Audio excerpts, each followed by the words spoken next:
코로나 상황으로 인해서 어둡고 힘든 때지만은 때를 주관하시는 우리 하나님께서 이것마저도 우리에게 아름답도록 만드실 것을 믿습니다. 성도 여러분, 베드로의 신앙 고백을 기억하십니까? 가이사라 빌립보에서 예수님께서 너희는 나를 누구라 하느냐 하니까 베드로가 대표로 주는 그리스도시요 살아계신 하나님의 아들이십니다 하고 신앙 고백을 했습니다. 이 신앙 고백이 예수님의 사역의 분기점을 이룬다고 하였습니다. 왜냐하면 예수님께서 그때부터 자기가 예루살렘에 올라가서 고난받으실 것을 예언하셨기 때문입니다. 그러자 베드로가 예수님을 한쪽으로 데려가서 주여 그리마옵소서 하고 예수님을 나무랐습니다. 이에 대해서 예수님은 사탄아 내 뒤로 물러가라 너는 나를 넘어지게 하는 자로다 하시면서 엄중하게 베드로를 책망하셨습니다. 그리고 모든 제자들에게 하신 말씀이 누구든지 나를 따라오려거든 하고 오늘 본문의 말씀을 주셨습니다. 이 말씀 한번 따라서 하겠습니다. 누구든지 나를 따라오려거든.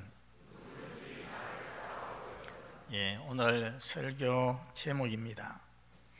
여러분 기억하십니까? 마태복음 4장에 보면은 예수님이 첫 네 제자를 부르실 때 갈릴리 바닷가에서 어부 네 사람을 부르실 때 뭐라고 했냐?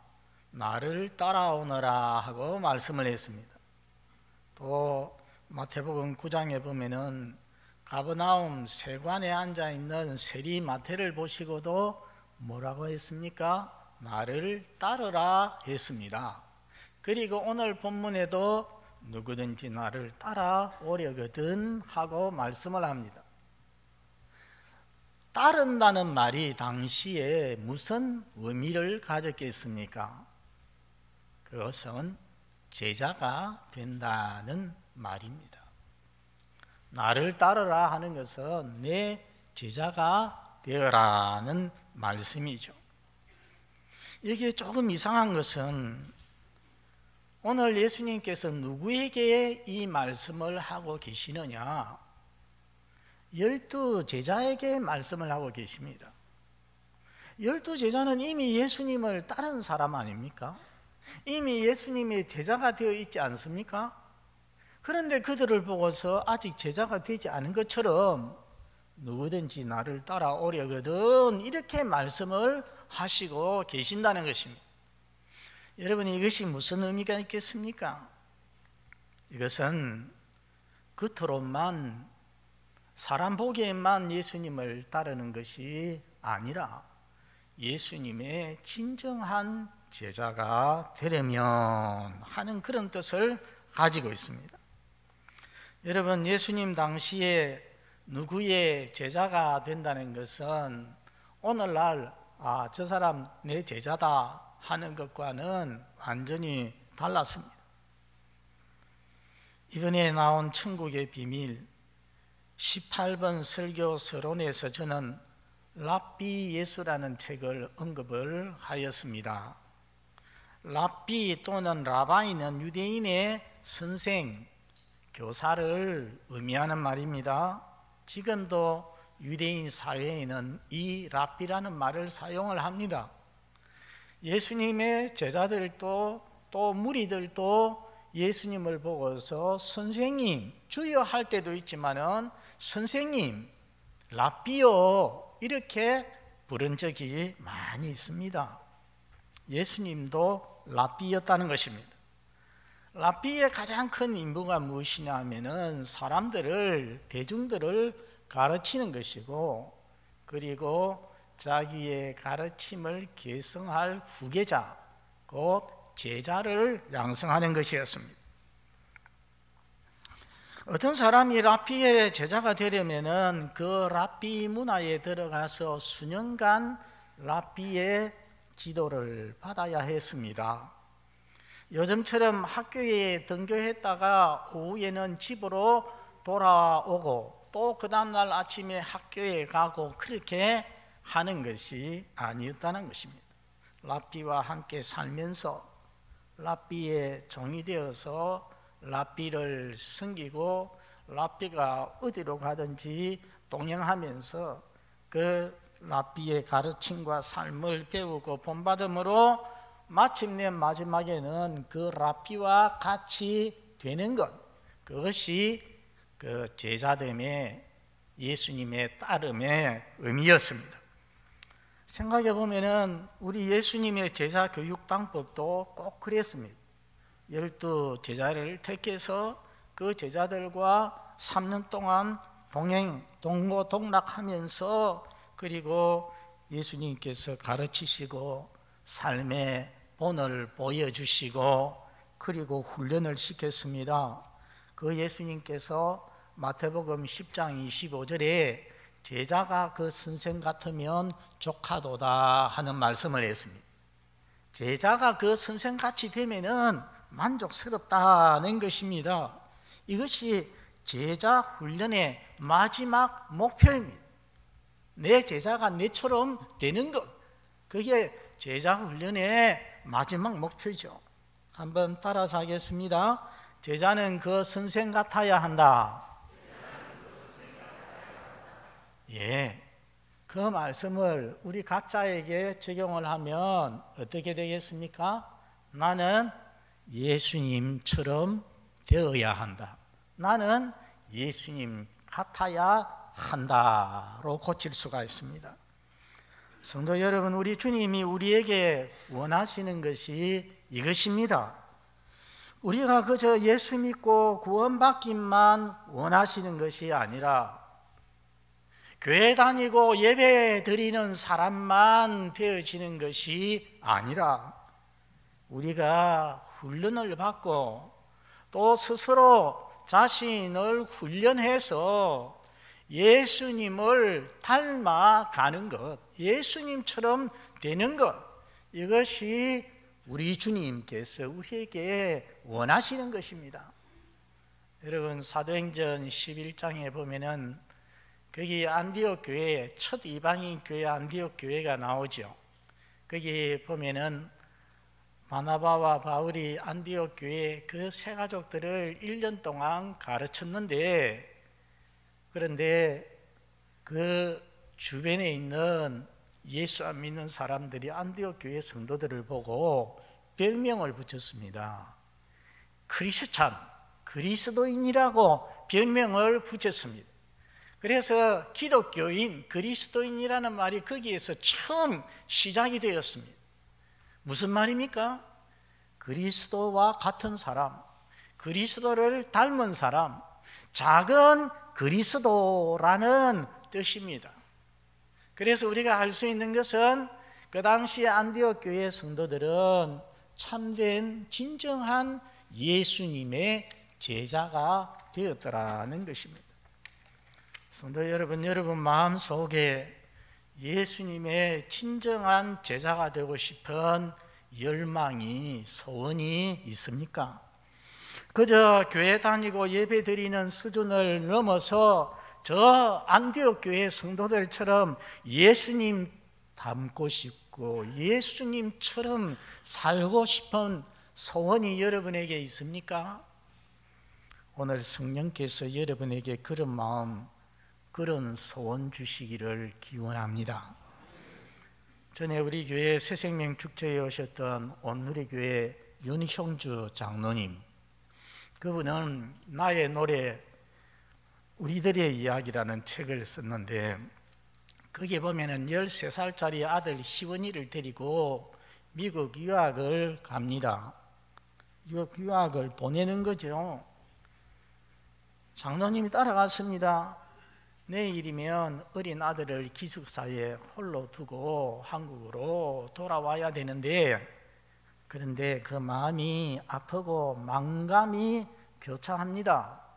잠이 오지 않습니다. 그래서 아들에게 긴 편지를 썼습니다. 그 편지의 내용은 대부분이 아들에게 부탁하는 거죠. 그 부탁 중에 이런 부탁이 있습니다. 첫째, 아버지 윤형주의 얼굴이다. 윤희원은 아버지 윤형주의 얼굴이다. 두 번째는 대한민국의 얼굴이다. 세 번째는 우리 가정의 얼굴이다. 네 번째는 온누리교회의 얼굴이다. 다섯 번째는 예수님의 얼굴이어야 한다. 그렇게 부탁을 합니다. 정말 가슴 찡한 부탁 아니겠습니까? 특별히 다섯 번째, 예수님의 얼굴이어야 한다. 여러분, 우리 예수 믿는 사람은 이 세상에서 예수님을 닮아서 예수님을 보여주는 예수님의 얼굴이어야 하는 것입니다. 그러려면 예수님의 참 제자가 되어야 됩니다. 여러분, 예수님의 진정한 제자가 되어서 이 세상에서 우리 주 예수님의 모습을 보여주는 그런 신자가 되시기를 바랍니다. 여러분, 이렇게 되는 것이 쉬운 일이겠습니까? 아닙니다. 제자의 길 따라서 걸어가야 됩니다. 예수님을 따라가는 길, 제자의 길을 가르쳐서 우리가 제자도라고 말합니다. 예수님은 마태복음 8장 중간에 이미 제자도의 모습을 부분적으로 보여주신 적이 있습니다. 그런데 오늘 16장 24절 본문에서 다시 한번 제자도를 말씀해 주시는데, 이 말씀은 제자도를 완벽하게 보여주는 그런 말씀입니다. 두 가지로 말씀을 하십니다. 첫째는 예수님의 제자가 되려거든 자기를 부인하라고 하십니다. 여러분, 자기를 부인한다는 거 어떻게 하는 것이겠습니까? 자기 중심적인 생각, 이기적인 생각과 삶을 버리라는 것입니다. 우리가 부인하면 생각나는 사람이 있습니다. 누굽니까? 베드로죠. 베드로는 예수님께서 잡혀서 대제사장의 뜰에서 신문을 받을 때에 그때 멀찍이 저 떨어져서 추워서 불을 쬐고 있다가 너도 그 패와 같은 패 아니냐 하니까 나는 그 사람을 알지 못한다. 처음 그렇게 했고, 그 다음에는 맹세코 나는 모른다. 세 번째는 저주하면서 맹세하고 나는 그 사람을 알지 못하노라 하고 부인을 했습니다. 우리 신자는 베드로처럼 예수님을 부인할 것이 아니라 누구를 부인을 해야 된다는 것입니까? 자기를 부인해야 된다는 것입니다. 자기 옛사람에 대해서, 자기 욕망에 대해서 나는 그 사람을 알지 못하노라, 이렇게 부인할 수 있어야 한다는 것입니다. 여러분, 타락한 우리 인간은 누구나 자기 중심적입니다. 이기적입니다. 자기 생각대로, 자기 욕심대로, 자기 좋은 대로 하기를 좋아합니다. 매사에 자기를 우선시합니다. 우리 타락한 인간의 본성이 그런데 그 본성을 거스려서 자기를 부인한다는 것은 결코 쉽지가 않습니다. 너무나도 어렵습니다. 우리가 늘 경험하지 않습니까? 우리의 삶에서. 자기 부인은 자기의 포기라고 할 수 있고 자기 비움이라고 할 수도 있습니다. 예수님께서 갈릴리 해변에 내 제자를 부르실 때에, 나를 따라오너라 부르실 때에 그 제자들은 배도 버려두고 그물도 버려두고 심지어 아비까지도 버려두고 예수님을 따랐습니다. 자기 포기입니다. 마태 세간에 앉은 세리 마태를 불렀을 때도 마태는 그 직장을 그냥 버려두고서 예수님을 따랐습니다. 자기 부인입니다. 근데 우리 교회 모 집사님 지금 문제로 상담을 했습니다. 나라에서 경쟁률이 높은 일거리를 하나 따냈습니다. 그런데 찜찜한 부분이 있어서 저에게 어떻게 할까요? 그래서 신자에게 합당치 않은 일입니다 했더니 그분이 그럼 포기하겠습니다, 포기하니까 마음이 편합니다. 여러분, 이런 포기, 신앙인이기 때문에 신앙인에게 합당치 않은 것을 포기하는 것, 이것이 바로 자기 부인입니다. 우리는 세리장, 여리고의 세리장 삭개오를 알고 있습니다. 예수님을 영접한 후에 지금까지의 삶을 포기하였습니다. 세리장의 직을 내려놓았다는 것이 아닙니다. 지금까지 그의 삶은 돈을 위해서라면은 무슨 짓이라도 다 했습니다. 아주 불법적인 일을 다 하면서 돈을 끌어모으기에 힘썼습니다. 그런데 예수님을 믿고 나서 부정하게 번 것, 하나님의 율법에 기록된 대로 4배로 다 갚겠다고 했습니다. 자기 재산의 절반을 내어서 그 돈만 알던 사람이 자기 재산의 절반을 끊어서 가난한 자를 도와주겠다고 말하였습니다. 똑같은 직장에 있었지만은 그는 이제는 자기를 부인한 사람이 되었습니다. 여러분, 인도에서 여성의 단장에 가장 중요한 것이 무엇인지 아십니까? 우리 여성도들은 알 것 같아요. 우리 TV나 또 잡지들의 사진들에 보면은 그 인도 여성들은 귀걸이하고요, 코걸이하고 목걸이하고 또 팔찌, 반지, 또 발에도 발찌하고 또 옷을 걸쳤는데 그 옷 부분에 보석을 막 달아놨습니다. 온통 그냥 치릉치릉 감고 다니는데 그것이 자신과 자기 남편과 자기 집의 명예와 권위를, 신분을 보여준다고 합니다. 그러니까 얼마나 중요한지 모릅니다. 그런데 지난 세기에 에이미 카마이클이라고 하는 아일랜드 여성이 인도에 선교사로 가서 53년을 섬겼습니다. 한 번은 한 소녀에게 복음을 전하였는데 그 소녀가 믿고 신자가 되었습니다.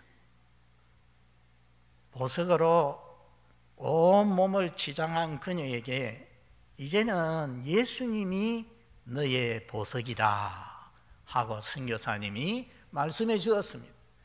그러니까 소녀는 무척 아쉬워하면서 보석을 하루에 1개 정도 겨우 떼내는 것입니다. 예수님이 나의 보석인 것을 믿기 때문에, 그런데 내가 가지고 있는, 치장하고 있는 이 보석들 떼어내기가 너무 싫은 거죠. 너무 아쉬워서. 그래서 하나씩 다 떼내고 여러 날 걸려서 마침내 다 떼고는 주님은 저를 위해서 자신을 비우셨습니다. 저도 주님을 위해서 자신을 비웁니다 했습니다. 이게 자기를 비우는 것, 이게 바로 자기를 부정하는 것입니다. 부인하는 것입니다. 여러분, 자기를 부인한다면 우리 여기에서 깊이 생각해 봐야 됩니다. 자기를 부인한다면 그러면 무엇을 인정을 하고 무엇을 시인을 하고 살라는 것입니까? 무엇을? 누구든지 나를 따라오려거든 했거든요. 자기를 부인해야 된다. 그러면은 누구를 시인해야 된다는 것입니까?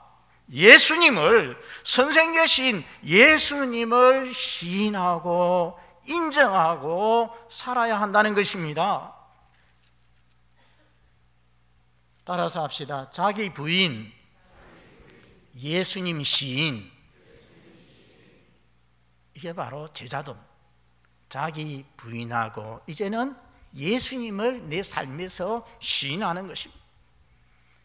갈라디아서 2장 20절에 사도 바울의 유명한 고백이 있지 않습니까? 내가 그리스도와 함께 십자가에 못 박혔나니 그런즉 이제는 내가 산 것이 아니요. 이게 뭡니까? 자기 부정입니다. 자기 부인입니다. 이제는 내 안에 그리스도께서 사신 것이라. 이게 뭡니까? 예수님 시인입니다.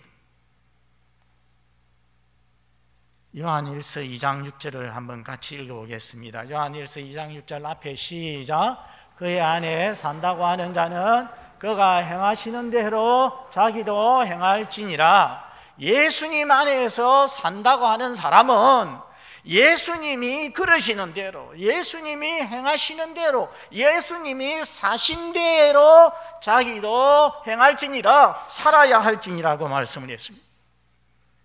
19세기에 이 말씀을 보고서 찰스 쉘돈 목사님이라는 분이 예수라면 어떻게 할 것인가, What would Jesus do? 하는 유명한 책을 썼습니다. 우리 기독교의 선로 역정과 더불어서 가장 유명한 고전 중에 고전이라고 할 수가 있습니다. 거기 주인공으로 나오는 헨리 맥스웰 목사님은 예수라면 어떻게 목회할 것인가, 예수라면 어떻게 설교할 것인가 고민하고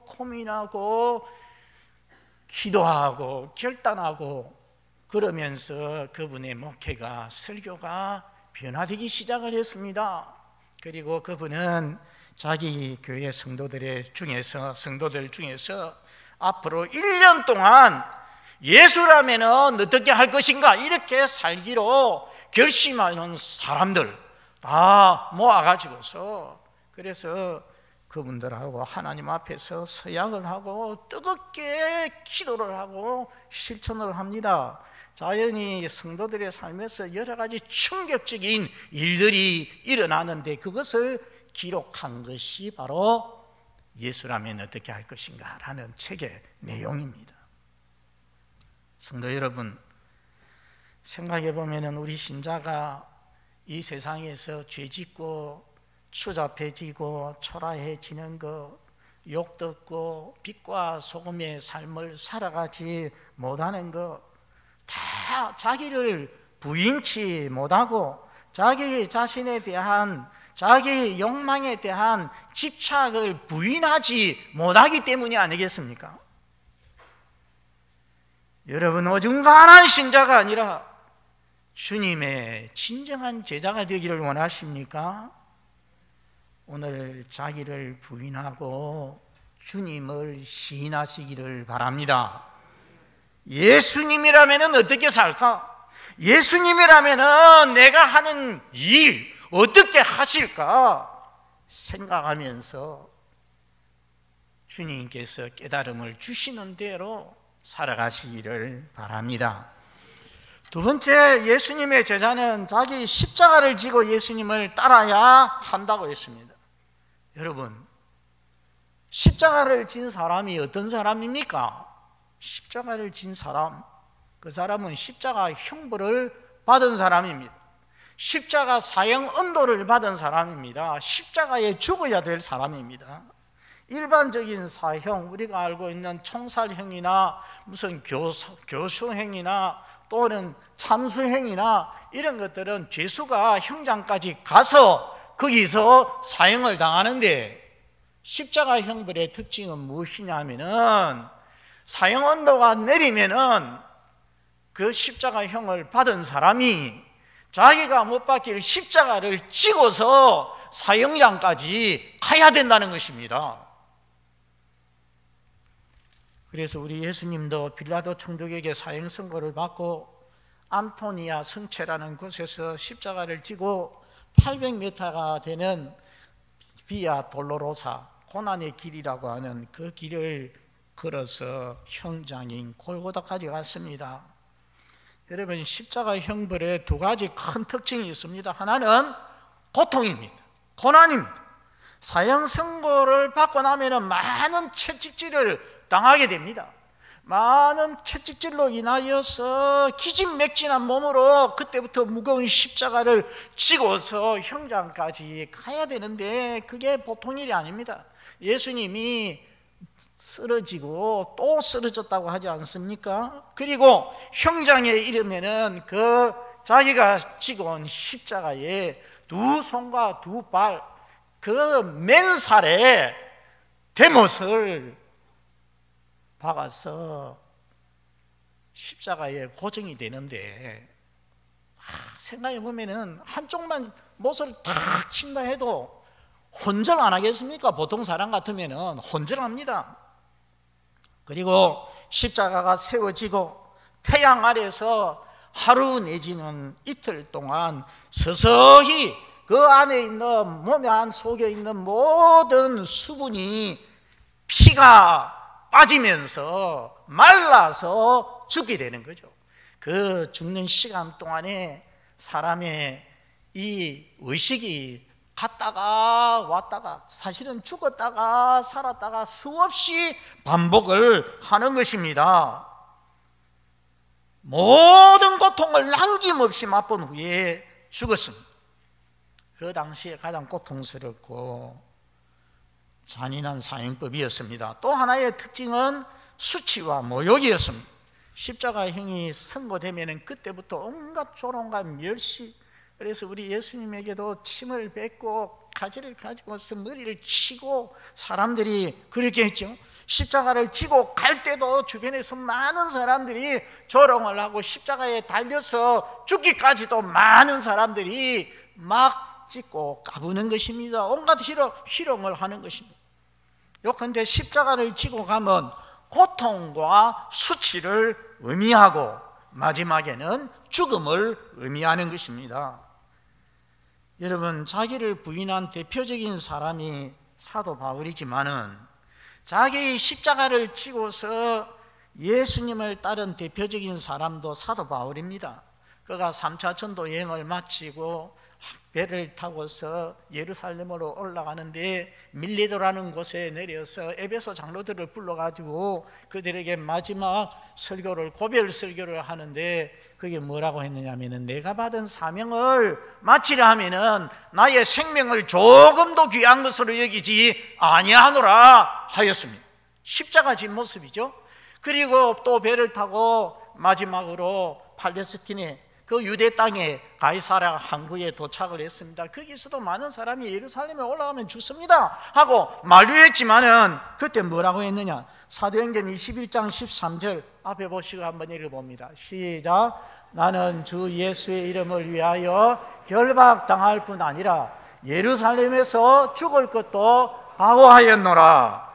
죽을 것도 각오하였노라 했습니다. 생각해 보면 십자가를 지고 주님을 따르면 자기를 부인하는 것보다 한층 더 높고 한층 더 어렵고 한층 더 힘든 일입니다. 자기를 부인하는 정도가 아니라 목숨을 버리는 순교의 각오를 하는 것 아니겠습니까? 이는 자기 부인의 절정이요, 제자도의 절정이요, 그리고 절대 순종이요, 절대 헌신인 것입니다. 성도 여러분, 우리는 예수님을 구주로 믿고 하나님 아들로 믿는데 지금 우리 자신의 모습이 십자가 지고 예수님 따라가는 모습이라고 할 수가 있겠습니까? 생각해 보면 우리는 십자가는 고사하고 빈 찌개도 지기를 싫어할 때가 많지 않았나 생각하게 됩니다. 주님을 위해서 조그만 희생도 손해도 보기를 싫어하는 것이 우리의 모습이 아닌지. 사랑하는 성도 여러분, 이제라도 예수님의 십자가 지고 자신의 십자가 지고 예수님 따르지 않겠습니까? 오늘 이 결심이 저와 여러분에게 있기를 바랍니다. 누가는 누가복음을 쓰면서 날마다라 날마다라는 말을 덧붙였습니다. 누가복음 9장 23절 같이 읽어봅시다. 시작. 또 우리에게 이르시되 마무든지 나를 따라오려거든 자기를 부인하고 날마다 제 십자가를 지고 나를 따를 것이니라. 저기 십자가를 지고 앞에 무슨 말이 있습니까? 날마다. 십자가를 지는 일은 날마다 필요한 것입니다. 날마다 자기 십자가 지고 나를 따르라고 했습니다. 성도 여러분, 우리는 예수님의 십자가는 질 수 없습니다. 그러나 주님이 우리 각자에게 주신 십자가가 있습니다. 그것이 나의 신앙일 수도 있고 나의 사명일 수도 있고 어떤 사람일 수도 있고 내가 가지고 있는 질병일 수도 있습니다. 아프고 힘들어도 주님이 내게 주신 십자가인 줄 알아서 묵묵히 지고 가는 성도가 되시기를 바랍니다.